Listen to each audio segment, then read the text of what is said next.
দেশের আকাশে আরেক দফা সমস্যায় পড়ল যাত্রী বোঝাই বিমান। মাঝ আকাশে বিমানে ভয়ঙ্কর বিপত্তি। ইঞ্জিনে দাউ দাউ করে জ্বলে উঠল আগুন।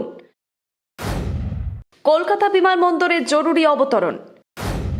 ইঞ্জিনে আগুন দেখা দেওয়ায় কলকাতায় জরুরি অবতরণ করল টার্কিশ এয়ারলাইন্সের যাত্রীবাহী বিমান। প্রাণ বাঁচল শত শত যাত্রীর। জরুরি পদক্ষেপে এড়ানো গেল বড় বিপত্তি। কাঠমান্ডু থেকে ইস্তানবুল যাওয়ার পথে কলকাতার আকাশে থাকাকালীন ঘটে বিপত্তি। মাঝ আকাশে বড়সড় বিপদের হাত থেকে রক্ষা পেল টার্কিশ এয়ারলাইন্সের একটি যাত্রীবাহী বিমান। ইঞ্জিনে আগুন দেখতে পাওয়ার পর তড়িঘড়ি কলকাতা বিমানবন্দরে সেটিকে জরুরি অবতরণ করানো হয়েছে।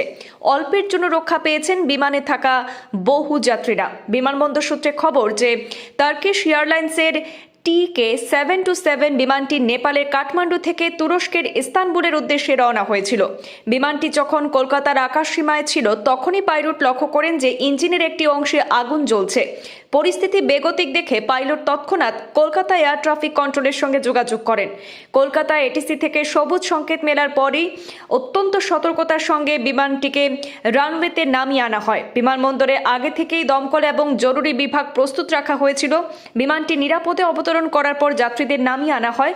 বর্তমানে বিমানটির মেরামতির কাজ চলছে এবং যাত্রীরা বিমানবন্দরে রয়েছেন। যান্ত্রিক ত্রুটির কারণে এই আগুন কিনা তা খতিয়ে দেখা হচ্ছে বলে জানানো হয়েছে।